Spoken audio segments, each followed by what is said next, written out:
Hello, everyone, and welcome to a brand new episode of Set Lusting Bruce, your podcast all about Bruce Springsteen, his music, and mostly his fans. I am your host, Jesse Jackson. We are sort of getting off the Bruce train tonight, though I'm sure he will come up. But I feel like this is a special October spooky season episode. So thank you for joining me. And why don't you introduce yourself, ma'am? Oh, thank you for having me. I'm happy to be here. My name is Aisha Woodward. I am also a podcaster. I have a podcast called Spooky Scholars where we dive into horror movies and analyze them and how they affect culture. I'm an author and a music lover, of course. I love that. And we're going to get into some of your horror background and writing and podcasting, but I always like to start at the beginning. So, where did you grow up and what kind of music was your family listening to? Oh, that's a fun question. I like starting there. Oh, good. So I grew up in around Toronto, Canada. I lived most of the time with my mom, but I saw my dad on weekends, and both of them are very musical. So I grew up around a lot of rock music, but a lot of, from my mom's side, especially a lot of jazz and blues. And my mom was a big Springsteen fan. So I was brought up. One of like my fondest memories is a mixtape that she had that we always listened to in her little white Jetta, which was on one side Tunnel of Love and on the other side Patsy Cline. And it was always that tape that we listened to in the car, and I grew up with it and loving it. Aisha, that's a pretty cool combination. Right? I did not have that on my bingo card, and I love that. Yeah. So the other question when I have writers on, it did you were you a big reader growing up as a kid? Oh, definitely. Yeah. I take it for granted now and when people ask me, but I could read before I went to school. I Mhm. don't think that's on me so much and my intelligence. It was my family's like prioritizing reading and books in the home, and books were just always around. I was read Mhm. to all the time, and it was something that I really like I saw was important in my family, so I made it my mission to be able to read very early on. And then after Mhm. that, it was yes, always had a book with me because there was lots of travel. As I said, I saw my dad on weekends, so I was like reading in the car as we traveled back and forth, and so I always Mhm. had a book going. Yeah, I was always a fan of physical books.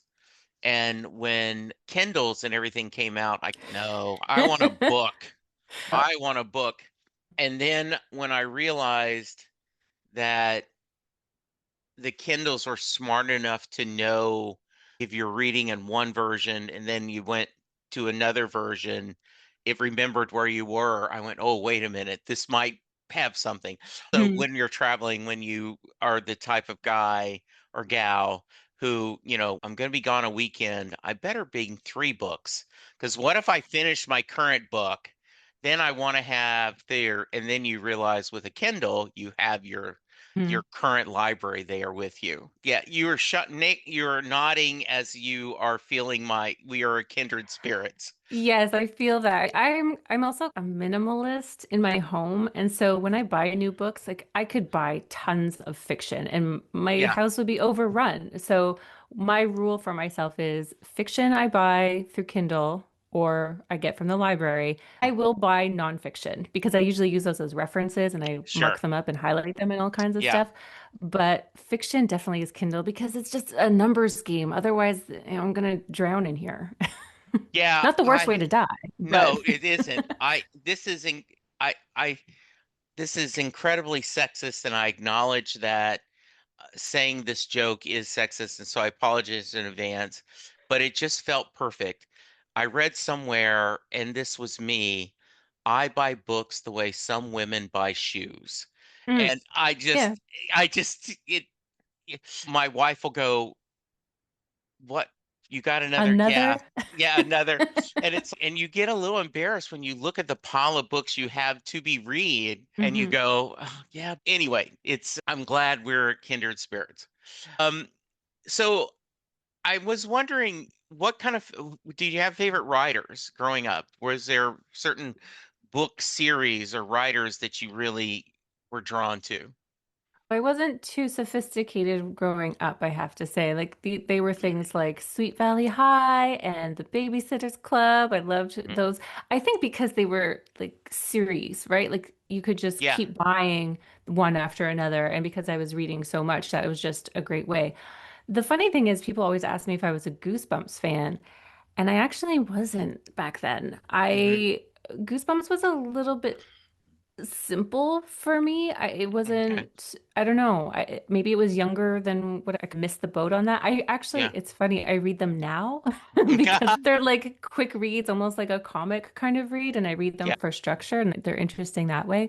But yeah, growing up, it was more cheesy things like any kind of girly series about horses and Yeah. romance and those kinds of things. And eventually I got a little more sophisticated. Actually, quickly, I think in school, one of the first book reports I remember doing was on Jaws. And I couldn't have been that old. I was probably in like grade 4 or 5. So I think that was maybe the turning point of where Hmm. things, I started to read a little bit thicker books and more Hmm. sophisticated things. So I feel like this is a cliche, but Stephen King? Ugh. Stephen King movies? Yes. Stephen King novels? Not, I don't know. I respect him obviously as an author, but it just, Yeah. there's something that has always missed me there. I don't know. There's so much other horror that creeps me out in a better way. I don't know. Hmm. His books never creeped me out. I know that's weird to say, but I do love all of the movies made on his books because the stories are undeniably great. Have you got to see Life of Chuck? No, not yet. And I the long walk. Oh, I'm looking Yeah, forward to that. I am too. I remember being disturbed when I read The Long Walk of and I ended up watching Life of Chuck and just fell in love with it. And Oh, I cool. did not the short story, but Huh. when I after watching the film, I went back and read the short story and went, "Oh, okay, now I see what he's doing." That's That's cool. nice. Yeah, it was nice. So you already mentioned how you discovered Bruce, but can you articulate why his music spoke to you? Why did you enjoy it? Hmm. Is it connection through your with your mom? Probably the most, yeah, I would say that. I think because, again, when I think about listening to him in the car, I think about it being very soothing. Like he has a soothing voice, right? And Yes. so I can remember dark nights on the road and just him singing is very calming in the background. The other memory that I have though connected with my mom is I remember I, well, my grandfather passed away when I was 6, so this would be 1988. I still remember coming in the door and I heard Tougher Than the Rest playing in my house. And I didn't know where my mom was. Obviously, she was home, but I come in the door and I can hear it. And I had this feeling like something's wrong. Like, why is she playing Tougher Than the Rest? That's a sad song she plays when she's Yeah. sad. I'm like, something's off. And I walked up the stairs and she was sitting on the couch in tears, crying to that song. And it was because my grandfather had just passed away. And I don't know. And that song, again, in the moment, it was like very sad and it was telling me like what the mood was. But I could tell, like, I know also that song comforted her because there's the lyrics in it are like when it says, "You're all dressed up in blue." And of course, tougher than the rest. My mom was a police officer. And she really related to that dressed up in blue and tougher than the rest. And so I knew that was her song. And it was just that connection was always really special. And I knew it was helping her. It was making her feel better or at least calming down from the news. I love that story. And I've never connected the dressed up in blue and with her being someone, a public servant that way. Mhm. Wow, that's a lovely story. Yeah, yeah. Yeah. So, did you explore, which by the way, you won my heart, Tunnel of Love, if I had to push, would probably be my favorite Bruce album. Thank you. I always had this argument with one of my best friends. She was such a born in the USA person. And I was like, Yeah. I don't know. I can't go. I just didn't have the sentimental attachment to that Yeah. album. I say, and I laugh because I go, you can't, I feel you can't understand Tunnel of Love unless you've had your heart broken a few times or you've been in a long-term relationship, right? But then, of Yeah. course, then I have a 17-year-old guy telling me that it's his favorite album. He just connected with him right away. But yeah, it is just a beautiful album with it's filled with so many powerful songs. Yeah. Yeah, I mean, speaking of love, it's the other, I guess, memory and connection I have with the Yeah. album is when I got engaged, my husband proposed to me in our kitchen. Okay. And right after a day of us at work, we worked in the same car factory at the time. And he proposed to me, and I was like, dance with me. And we went into the living room, and Ton of Love was already out. And was like, whatever. I want like a nice, pretty song. Let's put this on. Yeah. And I just remember thinking, all that heaven will allow. Let's dance to this. And it was just, I remember like clearly now that's another like core memory that was just such a beautiful moment and the perfect song that happened to be there but fit the moment perfectly. Oh, I love that. Yeah. And I love that energy and that feel of I need you to dance with me. We need to Yeah, make this memory special. exactly. Hmm. Exactly. Have you seen Bruce perform live? No, I have not. I'm scared to. He bosses people around. That's why he's the boss. You have to be you have to be quiet. And I remember actually because I was trying to search this before we were talking. I'm sure I'm not going to put you on the spot, but I hope you'll know. There's a song that he performs live, and the live version is really famous. But he says a line, and there's a woman in the background that goes, "Uh-huh." And I always wonder if that made him mad because he tells people not to do that, but it's a famous moment. She says, uh-huh, in the background very clearly. And I'm going to search it again if you don't know, but Oh, I can't okay. remember it. I cannot think of one. But the only time when he's done two solo tours Hmm. for The Ghost of Tom Joad and Devils and Dust. And those are when he says, try not to sing along, try not to clap around, everything. But a normal with Bruce Strain and E Street Band, he's more go crazy. Okay. So you don't have to be afraid. In fact, like on Hungry Heart, the audience usually sings the first verse Oh, okay. to I him. didn't Yeah, know. yeah. It supposedly, and once again, sometimes rumors become the facts, but the story is they were playing one night and this was before he had a teleprompter, and he couldn't think of the lyrics to Hungry Heart. And Oh, so the audience started singing it. And then by the time it got to the chorus, he was fine. So that's now started where when the music starts, the audience sings beginning of the song, and oh, he's got his mic out and sounds good, everything, and then he goes into it. oh, So that's cool. I'd never heard that before. That's good to know. yeah, Cute. if you Google, you can find and you'll see him do that. It's really cool. Very nice. So when if you were reading, and by the way, I went through a spell where I read every Star Trek novelization because they were easy. Yeah. I didn't like the and now then at 66 years old, I welcome the fact when I was probably in my 20s and even as a teenager, I didn't want to do the work of starting afresh in a new universe, trying to learn the characters. A Star Trek novel, you pick up, I know who the characters are, I know the universe, I can immediately get into the story without any Mhm. effort whatsoever. So, when did you start deciding you wanted to, first off, when did you decide you wanted to start writing? And what led you to more of the dark side? Speaking of darkness on the edge of Yeah, town. I think I always knew I wanted to be a writer. I have very early memories of sitting at a Commodore 64 my dad had. And I don't know if I'm sure you probably remember there was when you had to start up a computer, you had to enter a code for it to start up. Like you had to enter Yes. the DOS code, right? So Yeah. I remember what you could do though, instead of entering the DOS code to start a video game, you could just type. And I remember typing stories, but then there was no word processor, so I would have to sit there and also sit there and delete everything. But I loved the act of writing and thinking up stories. I was probably like four years old when that was Wow. happening. And I'd always been writing. I'd always, especially as a teenager, I was writing songs. I was writing poetry a lot. And it was funny. I was actually mentioning this to a friend yesterday. I always thought of myself as a writer. It was Okay. just obvious to me that I was a writer. But then I got older and went, but hey, I don't have a book. Like, I always thought like I would be a writer when I retired, quote unquote, right? I'm Hmm. teaching.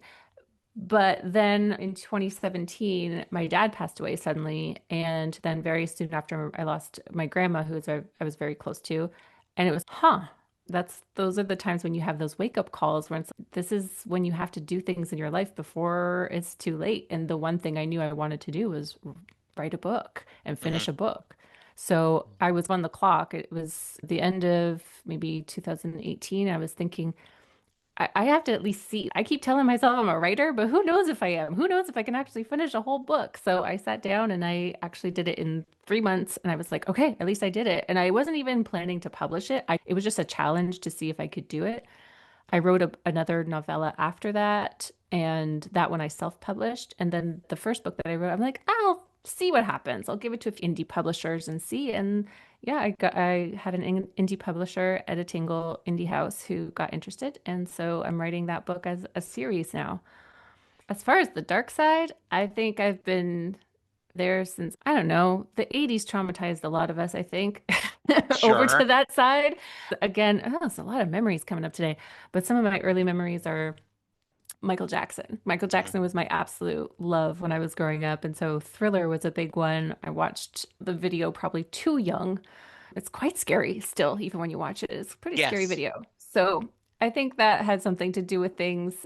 My dad let me watch whatever I wanted to, so I got to see Poltergeist and Beetlejuice and a lot of Friday the 13th and Nightmare on Elm Street movies. Probably too young, but loved them. So I think I think it's a product of being an 80s kid, honestly. Like we all were surrounded by pretty scary things in like the mainstream. Like there were a lot of like monster romances happening, like spooky effects, and I don't think our parents were really paying attention. So I think a lot of us have leaned that way. That's funny. Do you are you a teacher, your day job? I quit teaching because being a teacher in 2025 is horrible. So I quit last year. Tell me a little bit about that if you don't mind. I'll Sure. let you get on your soapbox. So I originally was an ESL teacher. I taught English in Toronto. I taught it in Mexico. And then when COVID happened, we left the city and I was out here teaching high school. And I Mhm. love teaching high school. I love teaching English literature and getting kids to read books that maybe you're not supposed to. Okay. And just spreading the love of reading, because come on, read. We need kids to read more, Yeah. and trying to foster that is actually really fun and rewarding. But I think right now teachers are just up against a Goliath of the system. I think everywhere, not just in Canada, I'm sure I know in the States as well, but around the world, I think there's a desire for a change. We have to change the whole system. And I just don't have the capacity to change the whole system. Part of that is technology, part of that is behavioral. And it's a lot for teachers to take on. And I had the opportunity to not do that anymore. So I took it. Aisha, I just had a guy on who is a teacher, and he talked about that he focuses on literature and reading. And I asked him, do you do much grammar? And the reason why, one of my favorite memories was I was a freshman in high school, and Donna Weeks was my homeroom teacher and my English teacher. And she said, you guys are bored to death of diagramming sentences and talking about verbs. Yeah. And so this course is going to be focused on reading. And he said, yes, I love that story. He said, what I try to do is I'm going to teach you enough grammar so you don't embarrass yourself. The Yeah. difference between you and the different things so that if you write a sentence on a job application, you won't get disqualified. But yes, we're going to focus on reading and writing and just learning stories and learning how to think about those stories and articulate it, right? That's the key. And that's the funny thing when like parents will say things like, "Why are they learning Shakespeare? How is Shakespeare relevant?" I'm like, I mean, we could go into how it is because the stories are universal and timeless and all of that, but it's also about thinking. It's really Yeah. just about think how this is relevant. Think what people at the time were doing. Like just think about why this could be relevant to your life. Think about another way that this could be modernized. It's like math. Like, why do I, if I'm not going to be an accountant or an engineer, why do I need to learn math and calculus and algebra? Because it helps you think. And those are muscles that can atrophy. And that's, I think, what we're seeing. That's what we're up against is people going, I don't need this, but we do need you to think for yourself. And Yes. those are skills that are built through reading. And in my classroom, I understand. I'm not sitting here telling kids, like, oh, you should enjoy reading the original Shakespeare. We didn't do that. I watched the movie with them, with Leonardo DiCaprio. Yeah. We read comic books that were based on it. We were looking at graphic novels. We were looking at different art that spoke to it. I wanted them to see there's a whole gamut of ways that you can get story and then talk about those things. So it was really it's not just about reading, it's about an interest and curiosity in story and humanity, really, right? Yeah. And Shay, like one of the things the idea of being curious and thinking, I know that my son, who's now an adult, but he was younger, like in elementary school, it, what's the answer, Dad? The answer is, what do you think? I don't think anything, Dad. I know. We're making you work a different muscle to Hmm. determine that. Yeah. You talked a little bit, but let's go back to you decided that to be a writer, you needed to have something concrete. So expand a little bit about what you wrote first and describe what story you wanted to tell, if you don't mind. Sure. Like I said, it was like, I need to just do this. I need to see if I've actually got the chops because I keep telling myself that I'm a writer, but who knows? Maybe I can't even finish a novel. Maybe I can't round Right. it out. I don't know. So my approach that way was I'm going to take the easiest thing for me. I want to take something very simple that I can write as much as I know about it and it'll just flow out of me and I won't have to think too much of it and it'll come to an end. I'll be able to figure that out. So for me, that was write about school, write about high Write school, what you because I know, know, right? write what Yes, you right. know. And one of my favorite movies, The Craft. I was like, oh, I could write something like that. So I was going off of the basis of four high school girls, what kind of trouble can they get up to? And it all just came that way. So for what I started writing was my novel called BlackRock High. It's about four girls. They are each discovering that they're possessed by a demon, the same demon. And then they're like four girls you wouldn't expect to be friends, and they end up coming together to solve the mystery. And so now I kind of market it as it's like the Sisterhood of the Traveling Pants with demons, or Okay. Sisterhood of the Traveling Pants meets the craft kind of thing, because they share this demon between them. But it was really about that. It was about finding something that was I knew. And like I said, I wasn't going to publish it. So I just wanted to see if I could write something. And it turned out pretty good. And like I said, that one I wasn't going to publish, but I did end up sending to a publisher and it's now indie published and going to be part two is now with my editor and part three is still in the works. And was it because of the way you grew up, a series is something important to you? Maybe that could definitely be why. I think Mhm. also it was when I was having this challenge for myself, knowing, okay, I have to make it novel length. So novel length is about 85,000 words. So every day I was like, okay, I'm at like 50,000. I'm at like 60,000. And I was getting to 80. And then it went over all the way to 100. I'm like, holy, okay, there's actually more to this story. And eventually I got there. I'm like, oh, I can see where this goes after. And so I still had more to say, but I wanted to cut it off at regular novel length. And then I was like, I think I can do this again. And you mentioned, I'm looking at your Amazon page, A Mm. Cemetery for Zoe. So tell me a little bit about this. That looks like you went a little different way.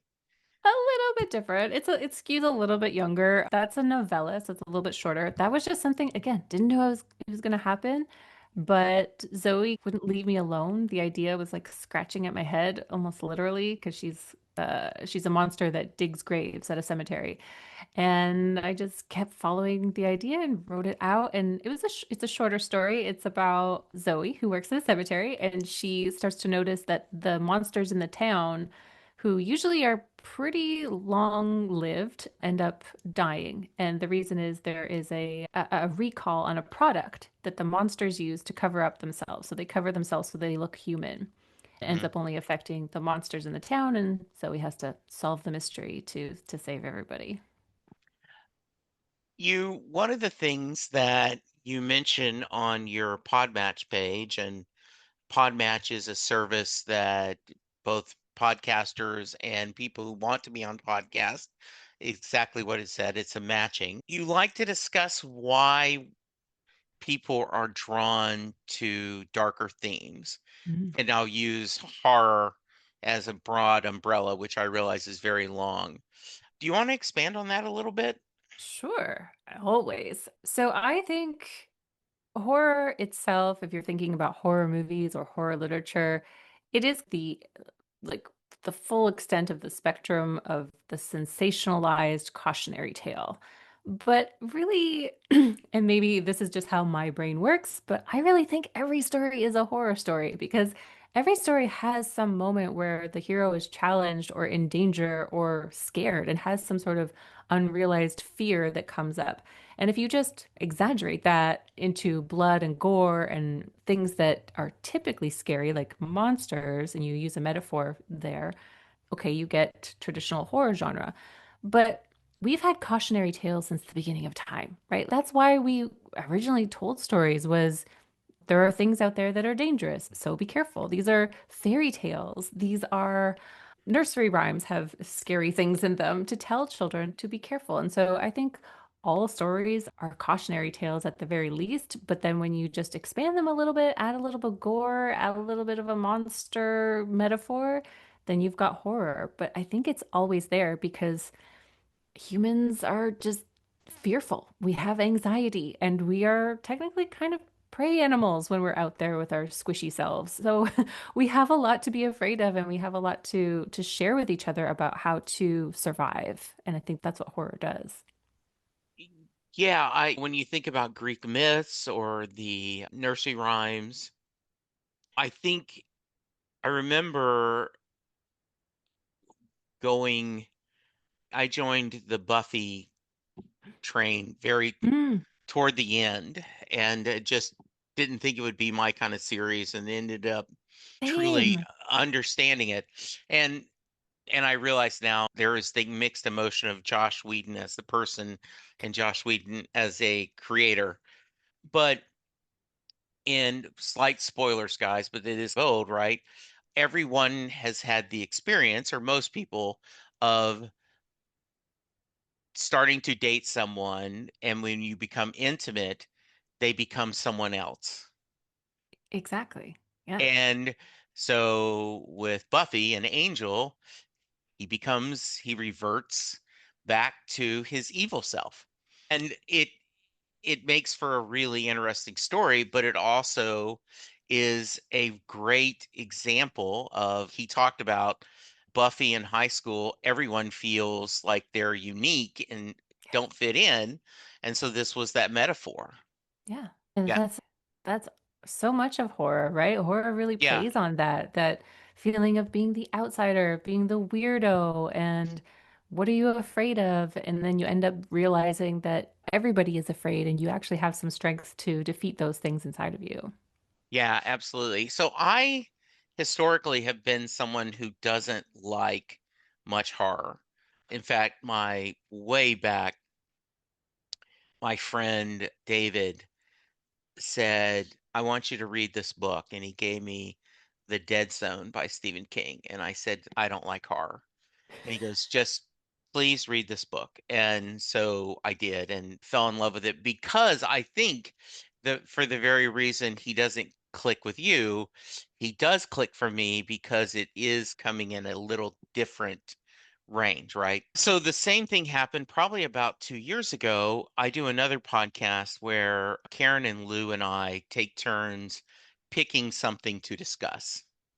And he wanted to do a Mike Flanagan story. And so he picked Midnight Mass. And I'm like, okay, it's your turn. Fine. I don't like horror, but I can watch through it. And I remember going to him saying, there is a commentary that says, and this is for the baseball nerds out there, that Johnny Bench wasn't a catcher who could hit. He was a hitter who could catch. Mm. And I said, Midnight Mass isn't a good horror story. It's a great story that happens to be in the horror range. And so Hmm. since then, I have become a Mike Flanagan fan. I don't know if I'm a fan of horror, but I do That's love, fair. yeah, I think he's a really great storyteller. Yes, that and I think he's a little bit different too. And part of why horror is a little bit different lately, I think Mhm. he's been a big part of that. And I like what you said there about the storytelling because those are these kind of these newer horror stories are picking up on that aspect that we need a good story under here. That slashers are fun and they have a nice cheesy structure that we're happy with, but there's also a lot more that can be done with horror that is a little more people will say elevated. And a lot of that looks like sometimes slow burns that aren't so fun to watch, but and I didn't really like them when they started to become popular at first, but I'm getting to appreciate them much more with stuff from Flanagan and others from like A24, Ari Aster, like Midsommar and Yeah. Hereditary, those kinds of things. It's a different kind of horror that it did take me some time to get used to, but yeah, I'm starting to enjoy it too because it is, like you say, so much better storytelling. Yeah, I'm a huge dork and love Hallmark movies, the Nice. holiday movies. But I know that most of them are just cotton candy, bubble gum. But Formulaic, yeah, yeah, but yeah, that's exactly. But then every but it's once in a while, relaxing. yes, and then every once in a while, someone will take the genre and up the game. Wow, Hmm. that was not a good Hallmark movie. That was a good movie. And Yeah, sometimes I feel the same way. That wasn't a good horror film. It was just a good film. Yeah. exactly. I can't believe you made it through Midnight Mass. Good for you.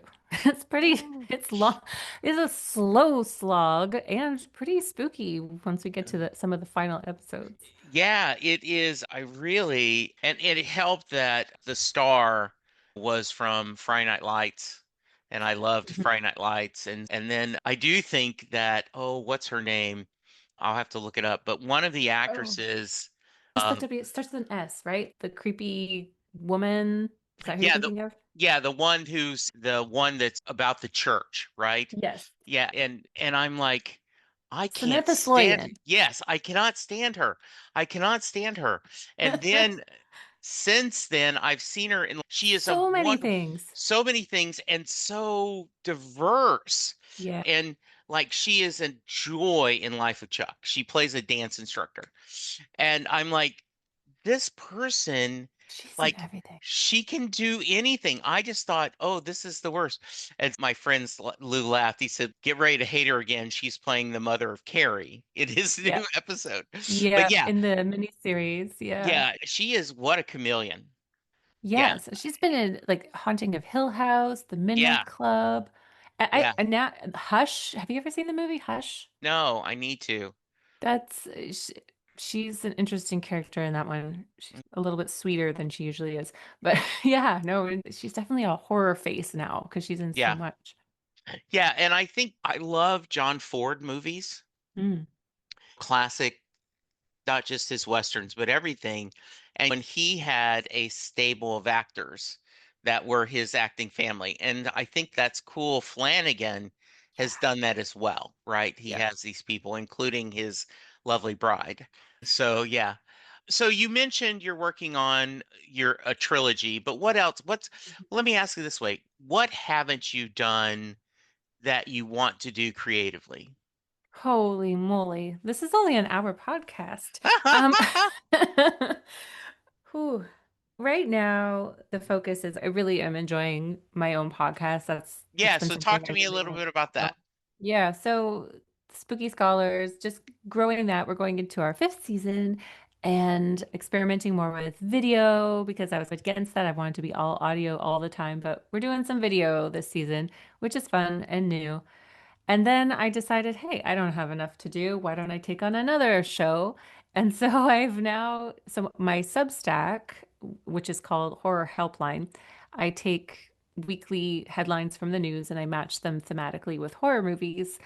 And I took that and expanded that into a radio show, which starts actually next week, also called Horror Helpline. But I'm matching horror movies to people's call-in concerns. So it's a call-in show. People call in, leave me voicemail about regular everyday things like my neighbor is bothering me or my girlfriend broke up with me over Facebook, and I match them with a horror movie that will help. And so I'm just really playing around with this podcast, radio wave, sharing more horror, getting people more interested in how horror can be cathartic, how it is just stories that really respond to our fears and anxieties and make it a little more in the regular conversation.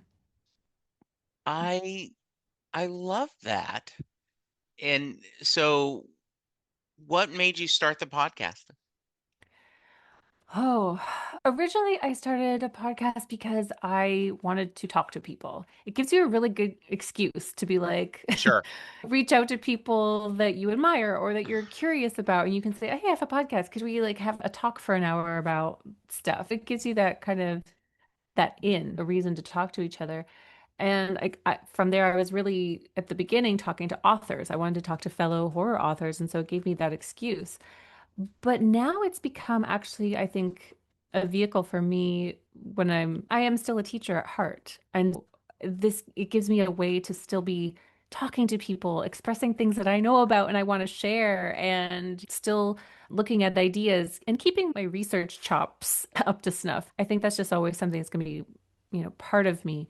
And so now it's replaced my teaching in some way and just keeps me going in a different way, looking at research and sharing ideas. I think that's great. I'm looking at the website, the horror podcast that squeezes out the guts on our favorite genre until we learn the lesson of surviving to the end. What have you learned from doing the podcast? Oh man, so very much about podcasting in general, audio equipment, and all of those things I had to learn. That's a whole other thing.